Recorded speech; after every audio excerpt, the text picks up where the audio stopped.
नमस्कार। आप देख रहे हैं मुंगेरी लाल। आज मुंगेरी लाल में हम बात करेंगे मगध के जाने माने commerce teacher doctor Ravi Agarwal से। डॉक्टर रवि अग्रवाल से आज हम जानेंगे कि कॉमर्स में क्या संभावनाएं हैं। धन्यवाद। सबसे पहले मैं आपके दर्शकों को अभिवादन करना चाहूंगा और मैं चाहूंगा कि ये पॉडकास्ट स्पेशली मैं चाहूंगा कि ये पॉडकास्ट अंत तक जरूर देखें और जरूर शेयर करें, खास करके उन स्टूडेंट्स को जो 10th पास स्टूडेंट्स हैं और 10th परसुइंग स्टूडेंट्स हैं, 11th 12th जो कर चुके हैं, उनके लिए ये बहुत ही खास होने जा रहा है। जैसा कि सर ने सवाल किया कि कॉमर्स में जो संभावनाएं हैं वो क्या है, करियर ऑप्शंस क्या क्या है, तो कई करियर ऑप्शंस हैं और 10th पास स्टूडेंट को कॉमर्स क्यों चुनना चाहिए, ये भी एक इनका सवाल है। मतलब कहने का कि कुल मिलाकर कंक्लूसिवली बात यह है कि 10th के बाद जो कंफ्यूजन होता है दिमाग में कि वेदर वो साइंस की तरफ जाए, आर्ट्स की तरफ जाए, कॉमर्स की तरफ जाए। साइंस थोड़ा एक्सपेंसिव हो जाता है, आर्ट्स में थोड़ा करियर ऑप्शंस कम नजर आते हैं लोगों को, और कॉमर्स में क्या है तो पता ही नहीं होता कॉमर्स के बारे में, तो मजबूरन लोग या तो आर्ट्स ले लेते हैं या फिर साइंस ले लेते हैं, और साइंस लेकर के वो फिर थोड़ा सा पजल्ड भी हो जाते हैं, आगे क्या करे ना करे समझ में नहीं आता। तो सर क्या डॉक्टर साहब एक और बात एक क्वेश्चन और है। जी हाँ, ग्रामीण क्षेत्र के अभिभावक जी और छात्र मैट्रिक के बाद कौन सा सब्जेक्ट चुने, कॉमर्स, साइंस, आर्ट्स? और अगर साइंस, आर्ट्स, कॉमर्स अगर चुनना हो तो कॉमर्स में खास करके आप कॉमर्स क्यों चुने? हाँ, कॉमर्स क्यों चुने और कॉमर्स से क्या संभावनाएं हैं? क्योंकि बिहार, यूपी और कई स्टेट ऐसा है जो जिनके गार्जियन या बच्चे जो है सरकारी नौकरी पर अपना ज्यादा तवज्जो करते हैं। बिल्कुल बिल्कुल तवज्जो करते हैं, बिल्कुल। तो उसमें उस स्तर में कॉमर्स कहाँ खड़ा है? बिल्कुल, देखिए जो सिलेक्टिव जो नेचर है ना कि स्ट्रीम कौन सा सिलेक्ट करें, ये डिपेंड करता है कंप्लीटली आपके अपने पर्सनल इंटरेस्ट पे। लेकिन जहां तक जो करियर ऑप्शंस की बात है, मैं कभी भी कॉम्पिटिटिव नहीं करूंगा कि कौन सा बेस्ट है, साइंस बेस्ट है, आर्ट्स बेस्ट है या कॉमर्स बेस्ट है। तीनों अपने आप में द बेस्ट है, तीनों कहीं ना कहीं सेटल करने के लिए हर चीज वो मुहैया कराती है। डिपेंड करता है कि आपका कोर इंटरेस्ट किधर है। लेकिन चूंकि अज्ञानता है, खास करके जो आपने सवाल किया ना, बहुत अच्छा सवाल है कि ग्रामीण क्षेत्र के बच्चों के लिए क्या ऑप्शन है इसमें। तो मैं आपको बताऊं कि मैंने जो यहां पे कर रखा है वो अपने यहां पे, हमारे यहां पे हॉस्टल फैसिलिटीज दी गई हैं जो खास करके ग्रामीण क्षेत्र के बच्चों के लिए है। और सबसे बड़ी बात यह है कि उनको यहां बहुत ही मिनिमम कॉस्ट में टोटल पढ़ाई की व्यवस्था है, 24/7 उनका विजिलेंस है, उनको सारी चीजें यहां पे मुहैया कराई जाती हैं और वो अपना करियर बना के, यहाँ +2 के साथ साथ वो अपना करियर बना करके एक ऐसा सर्टिफिकेट हाथ में लेकर के निकलेंगे जहां से कि विश्व में उनको किसी भी कोने में कोई दिक्कत नहीं हो, कहीं भी प्लेस हो सकते हैं। रही बात गवर्नमेंट की, तो वो गवर्नमेंट ऑर्गेनाइजेशंस में भी जा सकते हैं, प्राइवेट ऑर्गेनाइजेशंस में भी जा सकते हैं, खुद की प्रैक्टिस भी कर सकते हैं, तो उनके पास मल्टीपल ऑप्शंस खुल जाते हैं।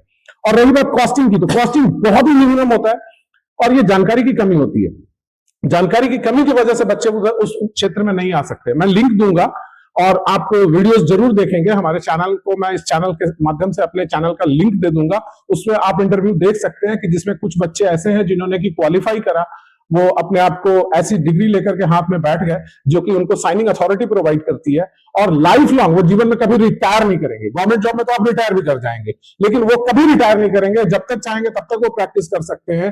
तो ऐसी कई ऑप्शंस अवेलेबल हैं इसमें।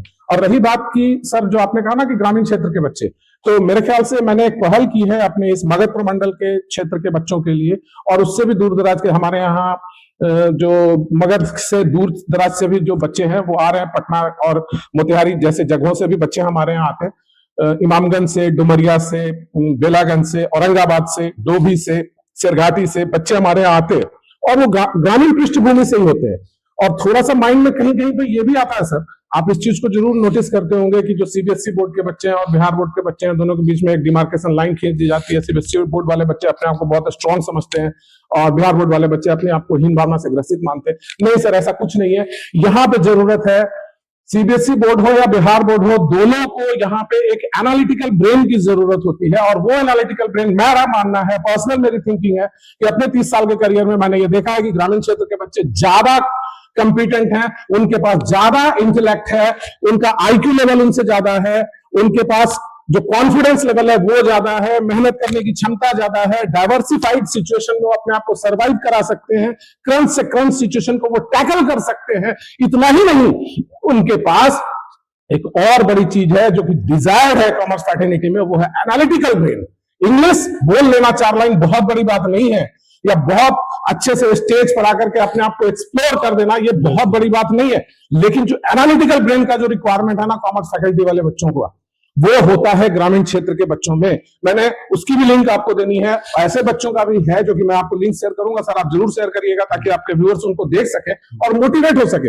ये कारपेंटर बढ़ई मिस्त्री का बच्चा आज CFA लेवल 3 पास करके और बढ़ई मिस्त्री का बच्चा चार्टर्ड अकाउंटेंसी का एग्जाम पास करके अपने आप को 5 लाख रुपए महीने वाले जॉब में सेटल किया। डॉक्टर साहब एक चीज पूछना चाहेंगे। जी सर। एक सवाल है जी कि कॉमर्स में आने के बाद, कॉमर्स जो छात्र पढ़ रहे हैं कॉमर्स की ओर अगर आते हैं तो थोड़ा विस्तार से बताएं कि कौन कौन सा ऐसा जगह है जहां पर बच्चे एडजस्ट हो सकते हैं, जहां पर सरकारी जो मनोवृत्ति बना हुआ है कि सरकारी नौकरी और सरकारी नौकरी के बाद कहां कहां इसका कॉमर्स का प्लेसमेंट है, वो थोड़ा डिटेल्स बता दें। देखिए मेरा भी एक वीडियो है अपने चैनल पे, मैं चाहूंगा वो बस 5-7 मिनट का वीडियो है, वो जरूर देखें।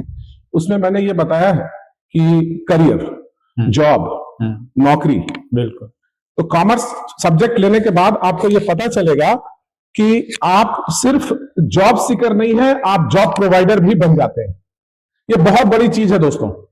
अगर आप इस माइंडसेट से इस सब्जेक्ट को आत्मसात करते हैं कि आगे चलकर after 5 years, after completing my 2 years of 12th, after passing 12th, 2 years हो गए उधर 12th पास करने के, और 3 years ऑफ ग्रेजुएशन और सो एनी प्रोफेशनल कोर्सेस, तो इट मींस कि 5 to 7 years में मैं अपने आप को इस लायक बना दूंगा कि मैं दुनिया को नौकरी दूंगा।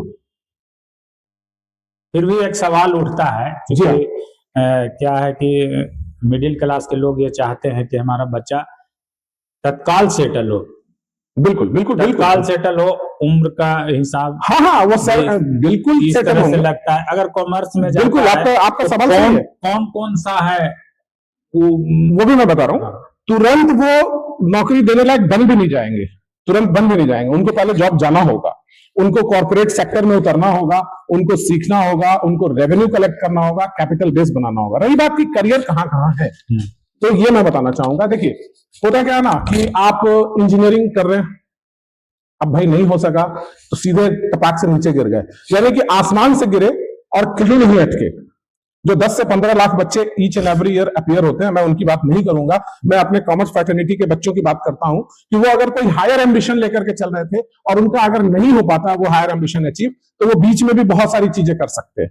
जैसे मैं आपको बताता हूं कि अकाउंट्स डिपार्टमेंट जो है हमारा पूरे दुनिया का, इकोनॉमी चलेगी ही चलेगी, रोजी रोटी होगी ही होगी, तो अकाउंट्स की जरूरत होगी ही होगी, फाइनेंस की जरूरत होगी ही होगी, तो अकाउंटेंट की जरूरत जरूर होगी। तो एक मिनिमम जो लेवल है, एक ग्रेजुएट जो है वो अपने आप को अकाउंटेंट के रूप में कहीं ना कहीं एस्टैब्लिश कर सकता है, नंबर 1। नंबर टू जब वो आगे बढ़ते हैं कि नहीं भाई हमने अकाउंट से ऊपर की तरफ जाना है, तो एमबीए के जितने भी डिसिप्लिन, एमबीए आप करते हैं और अगर आपके पास +2 के साथ साथ कॉमर्स बैकग्राउंड है तो आपको बहुत बेटर अपॉर्चुनिटी मिलती है, बहुत अच्छी प्लेसमेंट मिलती है। तीसरा चीज मैं बताना चाहूंगा कि जो सब लोग जानते हैं कि भाई कॉमर्स किया तो सीए करना ही है, एक सीएमए कोर्स भी है, वो भी आप कर सकते हो। तो अब सवाल है कि सीए सीएमए के अलावा भी क्या कोई कोर्स है, तो जी हाँ सर, सीएस कोर्स भी, कंपनी सेक्रेटरी का भी कोर्स है, वो भी आप कर सकते हो। एसीसीए का कोर्स है, आप वो भी कर सकते हो, जिसमें क्या है ना कि लोगों को पता ही नहीं है यहाँ पे कि मोर देन 150 कंट्रीज में प्लेसमेंट है। आप गवर्नमेंट डिपार्टमेंट में जाना चाहो, प्राइवेट डिपार्टमेंट में जाना चाहो, और मोर देन 25 कंट्रीज में एसीसीए के सर्टिफिकेट लेने के बाद आपको 25 कंट्री में साइनिंग अथॉरिटी मिलती है।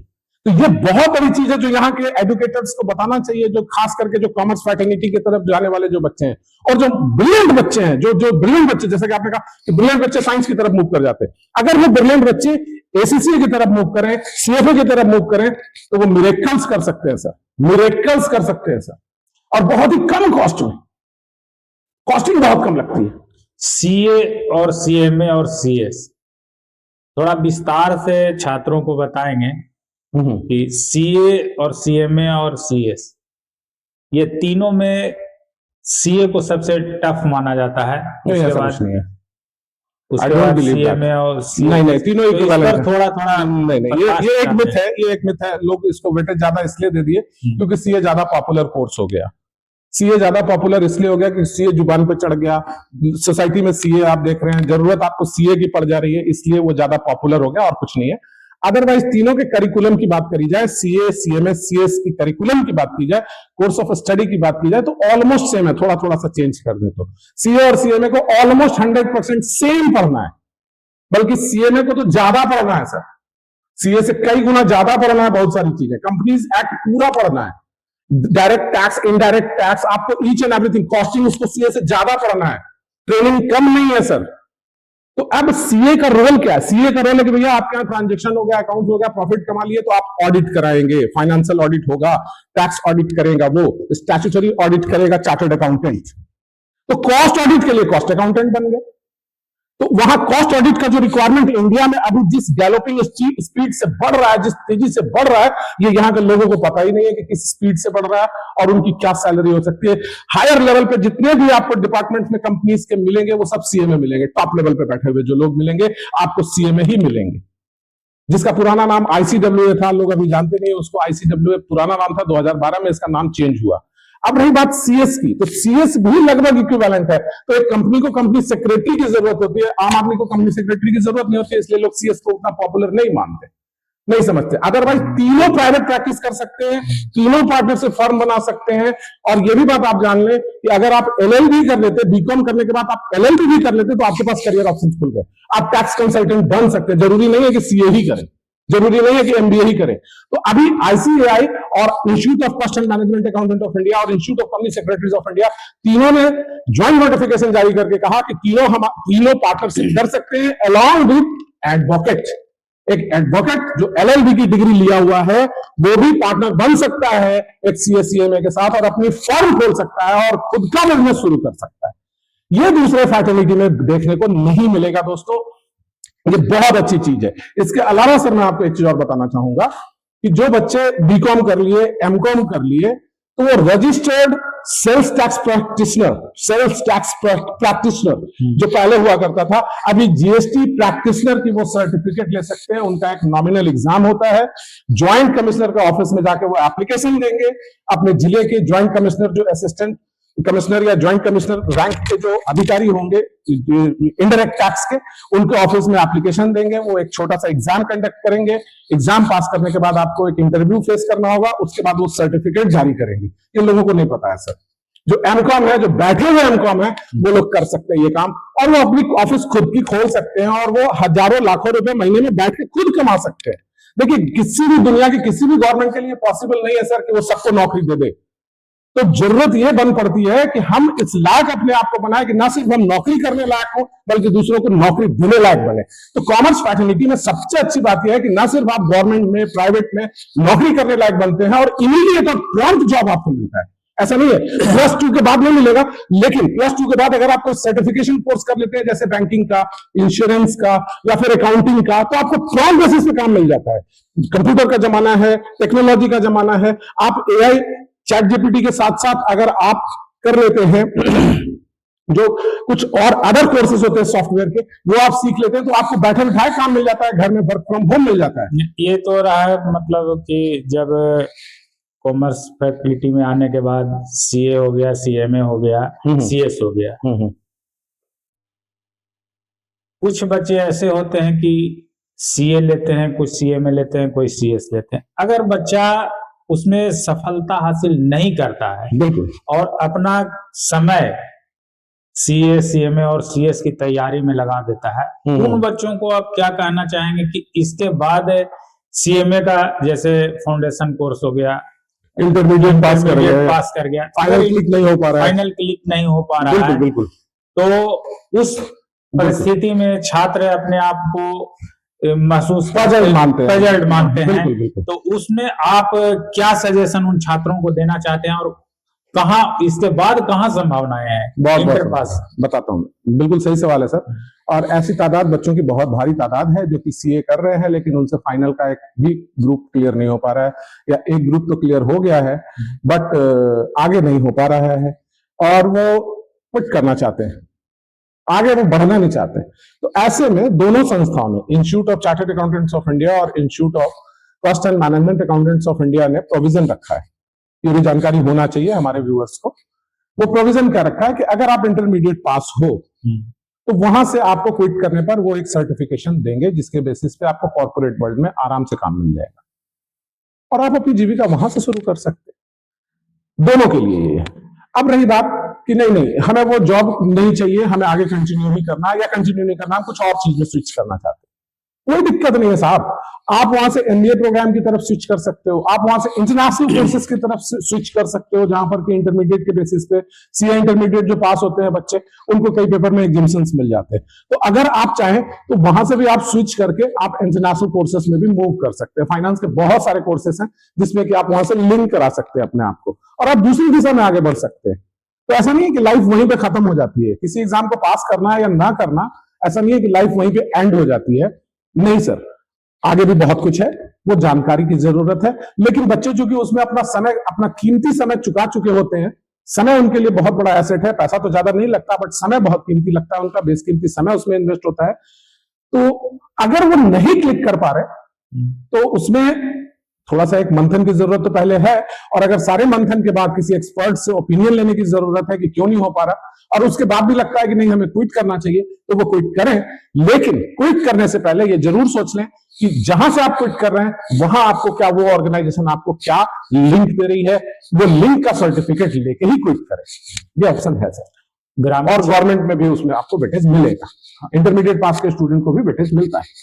तो ग्रामीण क्षेत्र के छात्रों को एक बार कॉमर्स के बारे में, कॉमर्स का जो मिथ्या बना हुआ है कि उसी टाइप का बच्चा जाता है जो मतलब बेचारा साइंस नहीं ले पाया, हाँ। या मतलब उसको आर्ट्स तो आजकल लोग नहीं लेते, हाँ, तो उसी का होता है।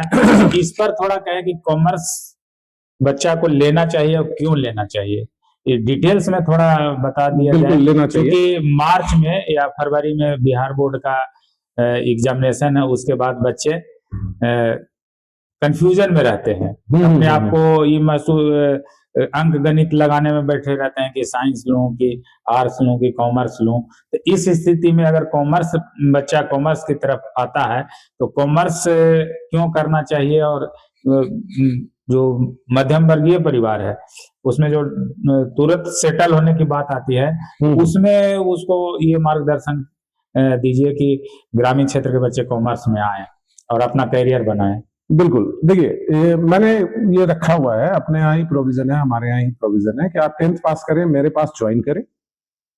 एटलीस्ट किसी भी डिसिप्लिन में आप गवर्नमेंट जॉब में जाना चाहते हैं या कुछ भी, किसी भी क्षेत्र में आप करियर बनाना चाहते हैं, तो 10th के बाद आपको एटलीस्ट 5 to 6 years तो लगता ही लगता है, इसके पहले तो कुछ नहीं होगा।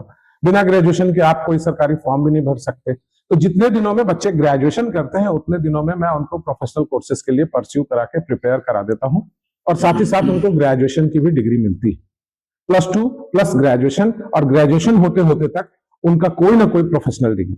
उसके लिए ग्रामीण क्षेत्र के बच्चों को ज्यादा खर्च करने की जरूरत नहीं है, क्योंकि लोअर क्लास और लोअर मिडिल क्लास की मैं बात करता हूं, मैं मिडिल क्लास की तो बात करूंगा ही नहीं, क्योंकि उनके पास सफिशिएंट अमाउंट ऑफ मनी होता है, वो डोनेशन यूज दे करके वो ले सकते हैं, ठीक है, तो वो ले लें, उनको जाने दीजिए जहां जाते हैं। लेकिन जो लोअर क्लास के बच्चे भी हैं, तो वो 6 साल और अपना 5 साल और 6 साल वो जिंदगी का अगर देते हैं ना, तो वो वहां से बहुत आगे निकल सकते हैं, सीधे जंप करके उनके साथ कदम से कदम मिला के चल सकते हैं, कॉर्पोरेट वर्ल्ड में नहीं, दुनिया के हर क्षेत्र में। कैसे, उसका तरीका है, कॉमर्स ये चीज आपको मुहैया कराती है, इसलिए कॉमर्स लेना चाहिए। मैं गांव के बच्चों को बताना चाहूंगा कि आपके पास अगर इंग्लिश को लेकर के कोई फोबिया है तो आप भूल जाइए। अगर आपका थोड़ा सा भी एनालिटिकल ब्रेन है, अगर थोड़ा सा भी मैथमेटिकली आप स्ट्रांग हैं, थोड़ा सा भी, मतलब 9th-10th स्टैंडर्ड का भी अगर आप मैथमेटिक्स में थोड़ा सा भी हैं, 25% भी है, आई एम नॉट सेइंग 100%, तो आपके लिए परफेक्ट सब्जेक्ट चॉइस है कॉमर्स, क्योंकि आपको ये वर्सेटाइल बनाता है, आपको बैंकिंग के क्षेत्र में मदद करता है, इंश्योरेंस के क्षेत्र में मदद करता है, आपको लीगल लॉ के क्षेत्र में मदद करता है, एजुकेशन के क्षेत्र में मदद करता है, आप किसी भी गवर्नमेंट डिपार्टमेंट में जाते हैं तो आपको अपर हैंड मिलता है। सरकारी नौकरी क्लिक करने में भी आपको जो भी एग्जाम्स जो होते हैं उसमें कई टर्म्स ऐसे होते हैं, कई चीजें ऐसी होती है जो कॉमर्स से रिलेटेड होती हैं। आपको ओवरऑल वर्सेटाइल बनाता है ये सब्जेक्ट, प्रैक्टिकल बनाता है ये सब्जेक्ट, जो कि आप दिनचर्या में जो चीज देखते हैं, जो चीज सीखते हैं, वही चीजें आपको पढ़नी होती हैं। तो आपको ऐसा कुछ भी नहीं होता कि आप वो नहीं कर सकते। तो हमारे यहाँ ये प्रोविजन ये है कि हमारे यहाँ हॉस्टल भी है, हमारे यहाँ सारे एजुकेटर्स की टीम भी है, हमारे यहाँ वो हर चीज अवेलेबल है जिससे कि हम बच्चों को ग्रूम करके और उनको 5 से 6 साल में नौकरी लायक, रोजगार लायक डेवलप करके ही यहां से बाहर निकालते हैं। और ऐसे एविडेंस है, आप यूट्यूब चैनल पे आप देख सकते हैं मेरा, मैं वो लिंक शेयर करूंगा, मैंने पहले भी कहा है, आप वो देख सकते हैं। तो उसमें आपको ये पता चल जाएगा कि जो सरैया बाजार जैसे ग्रामीण क्षेत्र खिजरसराय, जिसके पिताजी एक छोटा सा दुकान चलाते थे, आज वो लड़का अपने पिताजी को नेक्सॉन गिफ्ट करता है। तो आपको समझ में आ जाएगा कि भाई हमें जॉब क्यों चाहिए और किस तरीके से कॉमर्स फ्रैटर्निटी वहां पे हेल्प कर रहा है। और उनको ज्यादा दिन नहीं हुआ, वो जितने दिनों में उन्होंने ग्रेजुएशन करा सर, बिल्कुल, तो उतने दिनों में उन्होंने प्रोफेशनल डिग्री हाथ में ले ली और उनको प्लेसमेंट मिल गया। इनिशियल प्लेसमेंट ही उनको जो मिला, जॉब मिला, वो 1 लाख रुपए से ऊपर का जॉब मिला। तो यही सिर्फ नहीं है, इसमें थोड़ी कंसिस्टेंसी की जरूरत होती है, थोड़ा कंपोजर, थोड़ा पेशेंस की जरूरत होता है, थोड़ा प्रॉपर गाइडेंस की भी जरूरत होती है। डॉक्टर साहब एक प्रश्न और है, और हमारे व्यूअर्स को बताइए कि प्रोफेशनल कहाँ है और इमोशनल कहाँ है? बड़ा टेक्निकल सवाल है। हाँ, इमोशनल इन द सेंस कि सरकारी हो गया, प्रोफेशनल में छात्र अगर कॉमर्स में आते हैं तो प्रोफेशनल कहाँ वो अपने आप को स्थापित कर सकते हैं? देखिए, कॉमर्स फ्रैटर्निटी के बच्चे जनरली सरकारी जॉब में नहीं जाना चाहते, जाते ही नहीं, क्योंकि आप गवर्नमेंट जॉब जो चुनेंगे ना, आप जब एक डिग्री ले चुके और आपको कोई गवर्नमेंट डिपार्टमेंट जॉब देती है तो वो अपने बेसिक टर्म्स एंड कंडीशन पे ही जॉब देती है। आपको 60,000 रुपए महीने की सैलरी मिल जाएगी, 70,000 रुपए, 80,000 रुपए की महीने की सैलरी मिल जाएगी। लेकिन अगर आप इंटरव्यू करते हैं और आपको बिग 4 मिल जाता है और वो आपको ऑफर कर देता है कि भैया आ जाओ मेरे यहाँ, और आपको 15 लाख रुपए पर एनम का पैकेज प्लस गाड़ी plus Bangla plus each and every amenities आपको मिल जाएंगी, क्यों आप करोगे? मेरे को जवाब दे दो, आप खुद ही सोच लो।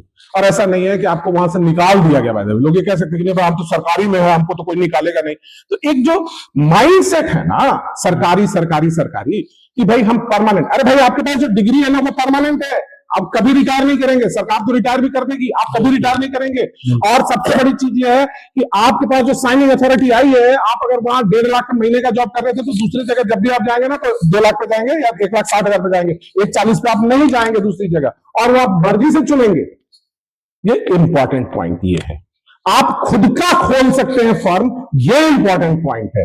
गवर्नमेंट जॉब जैसे कोई करके बैठा, इंजीनियर ही है, वो इंजीनियरिंग करके अपना खोल सकता है ना भाई साहब, कि भाई हम मैप बनाएंगे, हम सिविल इंजीनियरिंग कर लिए, हम ये कर लिए, हम एक्चुअरीज बन जाएंगे। तो वो एक्चुअरीज भी बन सकते हैं हमारे CACMA actuarial society of London से अब करने की जरूरत नहीं है, इंडिया में कोर्स है उसका। एक्चुअरीज भी आप बन सकते हैं, वैल्यूअर बन सकते हैं। तो वैल्यूअर का मतलब क्या हुआ कि बैंकों को जरूरत होती है वैल्यू ऑफिशियल वैल्यूअर्स की जरूरत होती है, कॉमर्स वाले वैल्यूअर बन सकते हैं। तो जानकारी कहां हमारे यहाँ? वैल्यूअर बन के आता है इंजीनियर, जिसको कि अकाउंट्स की ABCD नहीं मालूम। बिल्कुल।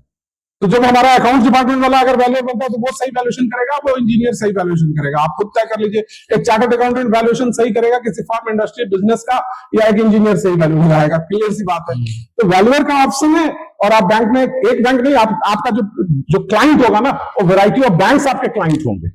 तो ये जानकारी की कमी है, बस और कुछ नहीं है। हमारे गांव में कॉमर्स फ्रैटर्निटी के बारे में जानकारी कम स्प्रेड किया गया है। दैट इज वाई लोग कॉमर्स को हेय दृष्टि से देखते हैं या तीसरे पादान पर डाल देते हैं, या समझते हैं कि भाई जो इंफीरियर स्टूडेंट होगा वही इसको लेगा। तो मेरा ये इतिहास है, मेरा ये बैकग्राउंड है कि हमारे पास जो भी बच्चे आए वो फिल्टर्ड बच्चे आए। फिल्टर्ड आई मीन टू से कि जो क्रीम बच्चे थे वो साइंस लेके चले गए, उसके बाद जो बच्चे वो आर्ट्स ले लिया जिन्होंने, और जो बच्चे बेचारे 3rd ग्रेड में आए वो मेरे पास कॉमर्स लेके पहुंचे, और मैं उनको पॉलिश कर करके आज 25 चार्टर्ड अकाउंटेंट तो हमारे गया में प्रैक्टिस कर रहे हैं, जो more than 2 lakh rupees monthly earn कर रहे हैं। तो वो क्यों गवर्नमेंट डिपार्टमेंट में जाएगा साहब? तो 10 साल में उतना कमा लेगा जितना कि उनको पेंशन भी नहीं रिटायरमेंट के बाद। हाँ, तो ये थे हमारे बीच कॉमर्स के, मगध के जाने माने कॉमर्स के अध्यापक डॉक्टर रवि अग्रवाल। आप देख रहे हैं मुंगेरी लाल। नेक्स्ट एपिसोड में मिलते हैं अन्य शिक्षाविद, अन्य प्राध्यापक से अगले एपिसोड में।